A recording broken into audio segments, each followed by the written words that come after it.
Engagé volontaire sous-officier. Votre appartenance à la 369e promotion est symbolisée par votre insigne. Cet insigne évoque le parcours et les valeurs de votre parrain, l'adjudant Xavier Andréoli. Sa forme est celle typique de l'insigne de votre école, l'École nationale des sous-officiers d'active.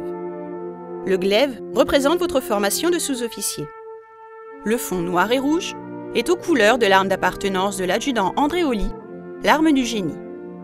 En haut, l'insigne du génie de l'air fait référence au 15e et au 25e RGA, où Xavier sert durant 8 années. Au centre, l'insigne du 17e régiment du génie parachutiste, où il est affecté à compter du 30 août 1999.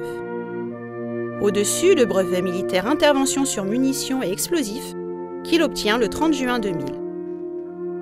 En bas de l'insigne, le pont de Mostar symbolise les conditions de sa disparition en Bosnie-Herzégovine le 3 avril 2001.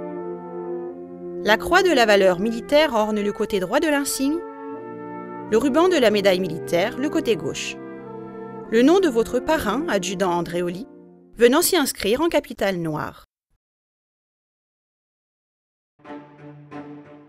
Xavier Andréoli naît le 23 mai 1967 à Chaumont, dans le département de la Haute-Marne. À 20 ans, il décide de servir la France et signe un contrat d'engagé volontaire sous-officier au titre de l'École d'application du génie à Angers.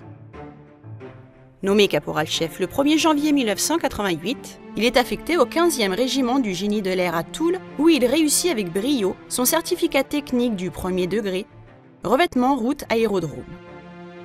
Le 1er janvier 1989, il est nommé sergent et rejoint les rangs des sous-officiers du 25e régiment du génie de l'air à Compiègne.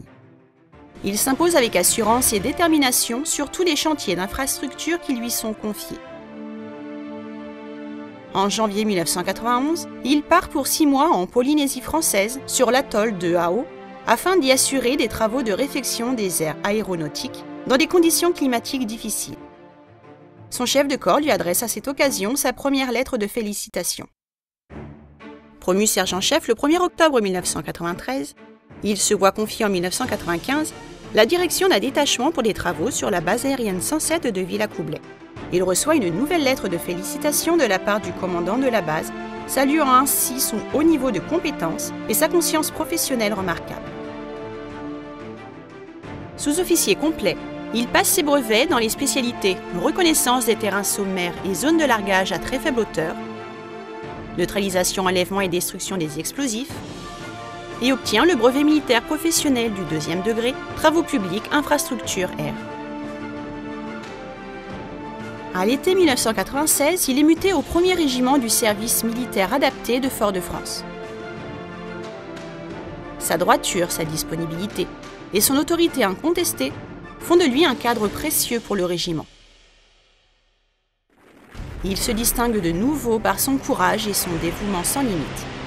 Déployé au Guatemala suite à l'ouragan Mitch, il participe à la remise en état des voies de communication et des installations d'adduction d'eau, tout en participant à l'aide humanitaire au profit des populations meurtries par les catastrophes.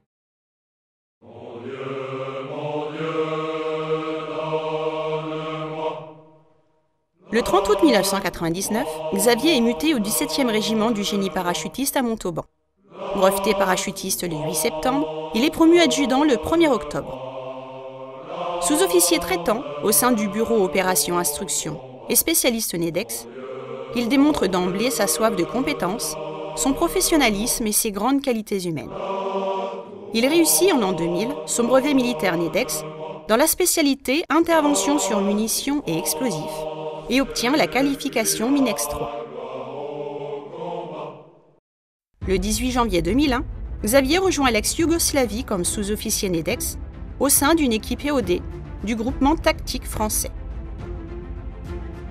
Engagé dans le cadre de l'opération Salamandre et des suites de la guerre en ex-Yougoslavie, il a pour mission de collecter et de détruire des armes et des explosifs, déceler et désamorcer d'innombrables mines et pièges, menaçant à chaque instant les forces comme la population. Le 3 avril 2001, alors qu'il reconnaît un itinéraire dans la région de Prozor, en Bosnie-Herzégovine, l'adjudant Xavier Andréoli est mortellement blessé par l'explosion d'une mine bondissante. Le 17e RGP perd ce 3 avril un sous-officier d'une grande valeur, aimé et estimé de tous, qui a fait preuve jusqu'au bout de son engagement, d'un courage exceptionnel et d'une totale abnégation. Mort pour la France dans l'accomplissement de son devoir, l'armée française honore sa mémoire en lui attribuant à titre posthume la médaille militaire ainsi que la croix de la valeur militaire avec palme, autour de son épouse Sylvie et de leurs 2 enfants Quentin et Adrien. L'adjudant Xavier Andréoli laisse derrière lui le souvenir d'un chef engagé, responsable et compétent, toujours volontaire pour servir une noble cause. Engagé volontaire sous-officier de la promotion adjudant Andréoli. Votre parrain a démontré continuellement lors de sa carrière des compétences et une disponibilité peu communes. Toute sa vie, il a su s'appuyer sur sa famille, en étant un mari attentionné et un père aimant, et sur ses amis pour surmonter toutes les difficultés. Tout comme ses propres fils qui poursuivent la voie tracée par leur père, prenez exemple sur la constance et la plénitude de son engagement, en vous rappelant que votre parrain n'a jamais reculé devant la difficulté ou face à une situation complexe. Comme lui, ayez à cœur de servir votre pays avec enthousiasme, rigueur et exemplarité.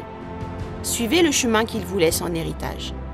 Futurs sergents et maréchaux des logis de la promotion adjudant Andréoli, dans les moments délicats qui ne manqueront pas de jalonner votre carrière, inspirez-vous de la vie de votre parrain.